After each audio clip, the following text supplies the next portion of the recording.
Leeds United, who played at home to Wolves and went under 1-0 in this one. And I said in my preview, here we go. This is a really good yardstick, measuring stick, marker, whatever you want to call for Leeds. Because mad 4-3 game against Liverpool. Great, announce your arrival live on Sky. Fine. Mad 4-3 win over Fulham. Okay, against another championship team from last season. Then 2 games against Sheffield United and against Man City. Far more viable, far less goals. No crazy chance conversion, which Leeds were on in the first games. Good performance against Sheffield United. Tight victory. And then really good. Should really have beaten Manchester City. But I looked at this one and I said, right, here is the measuring stick. Fulham were promoted in 17-18. They've got the Mendes connection, the Portuguese players coming in. They've built up, and they've done really well in the Premier League. And the whole point why this is a good measuring stick is Liverpool and Man City, who Leeds have played, will be expected to be in the top 3. Probably the top 2 even. Anything less will be considered a poor season. Sheffield United and Fulham will be expected to be, probably looking at Sheffield United's start now, in the bottom quartile for sure now with the bad start, and they're chasing their tails a bit. With Wolves will not be expected to be in the top 4, but they won't be expected to be in the bottom 4, and they will be expected to be competitive. This is why this is a good marker for what Leeds want to do. And Leeds really will want to be in that category. Given their start, I don't think it's unreasonable to say, maybe we can adjust that out a little bit and say, look, Leeds won't be expecting to be in the top 6, but they won't be expecting to be in the bottom 6, and they'll be expected to be competitive in pretty much all of their games, I would say. Now they've done Liverpool and Man City. I mean, what else is there that could be worse or more difficult than that? So this was going to be a really, really big yardstick. Leeds, well, they were going to be completely stable, but Liam Cooper, you can see Pascal Struijk starting at centre-half in this one. Cooper didn't make it through the warm-up. Harrison comes back in. Otherwise, it's as you were. And good news really for Leeds is that after a long, long while, Rodrigo has made that position next to Click his own. We've seen over the last couple of years, well, was it going to be Hernandez, but then he'd have to cover out wide, wouldn't he? Forshaw, was it supposed to be him with Click? Possibly. And maybe even Forshaw where Phillips is and Phillips with Click. You know, we've seen all sorts of different things tried there by Bielsa, but looks like Rodrigo has got that down now. So the Leeds team, stable as you like, which is good, which is what we want to see. Meslier, Hembling-Cook, Struijk, Dallas. I think Leeds fans would prefer that to be Cooper, or maybe going forward, Llorente. We'll see. Phillips sitting as ever. Harrison, Rodrigo, Click, Costa, and Pat Bamford up top. For Wolves, Patricio, Bolly, Cody, Killman, Saiss and Semedo wingbacks, Moutinho and Dendoncker really sitting with Neto, trying to get forward to support Podence and Raul Jimenez. Now, this was a bit of a game of two halves, but then it wasn't, and I'll explain what I mean. Here's some first half action. This was the best chance that Leeds sort of forced, and it did come from a set play, which is revealing in itself there. Rodrigo managing to chest that down. If you look, Semedo's close, and in the end, it would have taken a big, really slashed, sort of powerful shot to get that in past Patricio, who was behind it and made the save. Then, I wanted to put this one in because I thought it was revealing. End of stoppage time. Wolves countering, and that is Podence, who, I mean, look, there's plenty of players behind the ball, but open play, counter-attack, and he manages to get the shot off there. And could he have found the corner there? It's blocked out in the end, and he doesn't. Now, the pattern of this first half was that Leeds had loads and loads of the ball, but Wolves were very well and solidly set up with the three at the back And then when either Costa down one side or Harrison got it down the other, the wing-backs were right folded back, and then in behind them a tight three centre-half, often with the other wing-back the other side folding in. So almost like a back four behind them, whilst the wide wing-back engages the attacking player for Wolves. And it was very hard for Leeds to play through. That's the point where Leeds would then, the fullback will either overlap or underlap. And then is there a ball into midfield? And you get that triangle and that overload. Wolves did not let them do it. And Leeds could not create big openings, couldn't create good crossing positions. And it's revealing that the best chances were from corners. So, although Leeds had a lot of the ball, Wolves sat in for that first half, made it hard for Leeds to create those moments where they've been so dominant in the past couple of seasons. And really, even though, the numbers will overwhelmingly be possession in Leeds' favour, pass completion in Leeds' favour, in terms of actual decent openings, I would have thought Nuno would have been quite happy with that at half-time. And if the plan was to then open up in the second half, well, he did exactly that. And here is the goal. Bit of a disappointing one for Leeds. And it would be remiss of me not to say it is a bit of a jammy goal as well, because there's a big deflection on it. The one thing Leeds fans will be disappointed with is that Jimenez has got the ball there on the edge of the D. Dallas is with him, but Jimenez has taken that ball from right all the way across to left.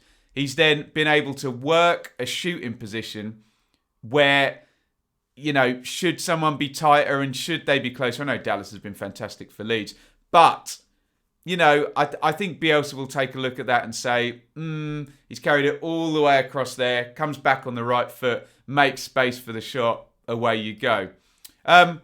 What you can't countenance for now is Phillips, who looks quite well positioned, is going to waft his head at this, just like that. And we'll go back to the previous shot.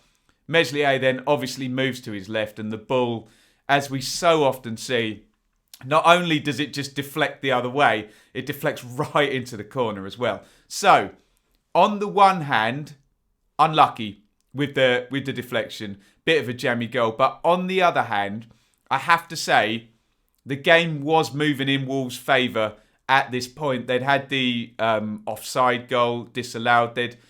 They'd looked a lot more dangerous than they were in the first half. And the game state in the second half was not Leeds having loads of the ball and Wolves sitting in and frustrating, which it was in the first half. That's probably the biggest opening that Leeds managed to sort of force. And again, that's revealing in itself. Look how tight the three centre-halves are for Wolves there. Bolly closing down the ball. He's probably not tight enough, but he's quite the athlete, Bolly, and he's going to get a charge down on Hernandez. And then Cody and Killman, like the width of the 6-yard box, that's what I was talking about the support. So even when Harrison can get down the left-hand side, you can see on the corner of the picture, so loaded and the team shape and compact that they just didn't allow Leeds any big chances in this game. And it's difficult. The trap was set, and I don't feel it's fair on Leeds to say the trap was set and they walked into it. They didn't. That's unfair. I think this is a great learning curve for Leeds, because a lot of teams in the Championship tried to do this to Leeds. They knew they weren't going to be able to match Leeds the past 2 years for possession or for creating chances, etc. So what they tried to do was, stack the defence and keep them out. And most Championship teams weren't good enough to do it. This is Wolves. This is Bolly and Cody at the back with Patrizio in goal and João Moutinho screening, in front of the back four. So I'd be quite flattered, honestly, if I was a Leeds fan. And I know Wolves this is not unique for Leeds. They'll play like this against other teams. But Leeds are deemed good enough in the Premier League for Wolves to take this tactic and really sit in. And, they didn't play Ruben Neves. They wanted Dendoncker screening in front there with Neto kind of. I think that's quite a revealing tell from Nuno that he respected Leeds and he wanted to play this counter style. Obviously, they had the quality of players to do it with, Neto on the break and Raul Jimenez getting the goal, albeit a bit of a lucky one. But interesting. I think it tells us a lot. The yardstick says, is it the measuring stick? Leeds, well, they came up short ultimately because they lost, but they would have learned a hell of a lot here.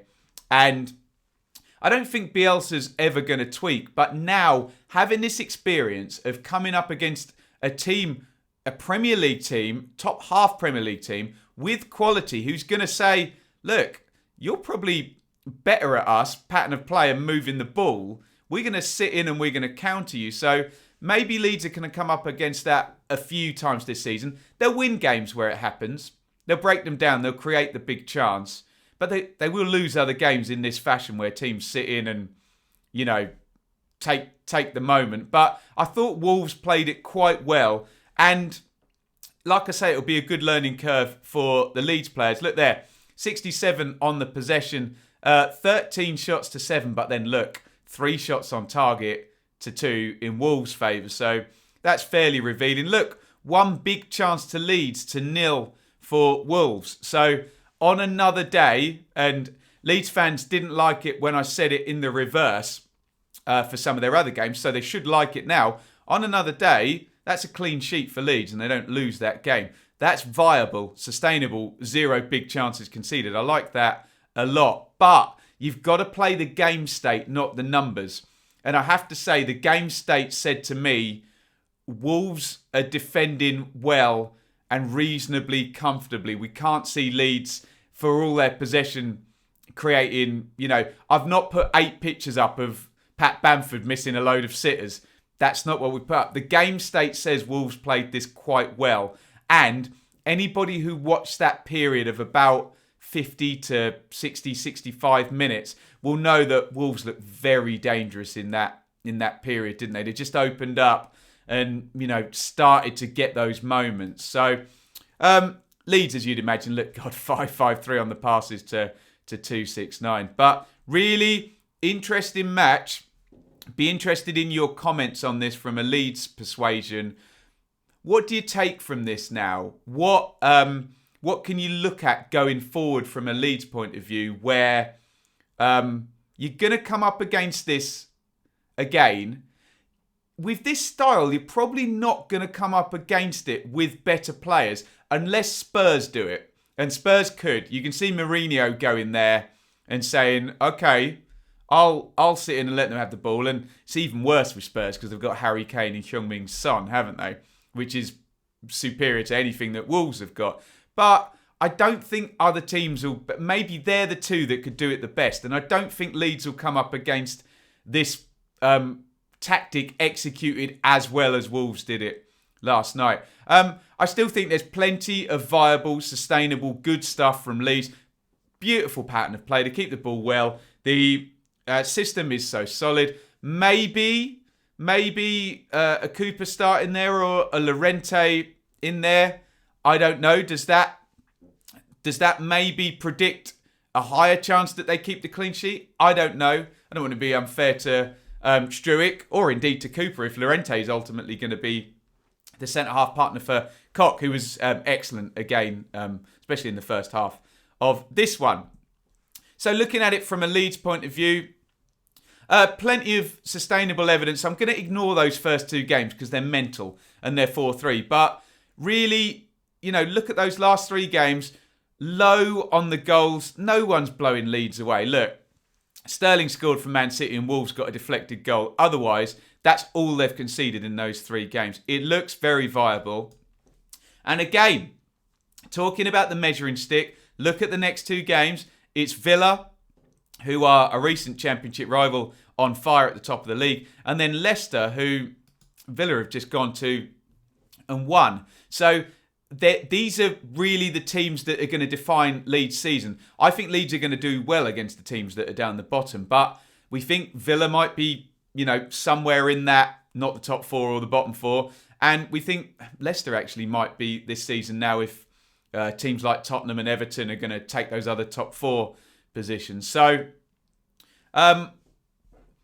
very, very interesting to conclude there. Get your comments in on Leeds and what you think of that defeat last night at home to Wolves. It's not as simple as, Leeds lost, everything is terrible. It's really not. There's a lot of caveats there. And I know people like me to reach a solid definitive conclusion. Well, my solid definitive conclusion is I'm not too worried. If I was a Leeds fan, I'd think, okay, lot of good stuff there, and the negatives that they were are not going to be prevalent week after week after week. I think, like I said, Wolves is a bit of a one-off. Maybe you'd worry about playing someone like Spurs who could execute a similar style. But if a team like Burnley does it, you'd think, well, have they got the quality to score that goal? Okay, maybe a set play or whatever. So that would be my solid enough conclusion. Let me know what you think down there in the comments.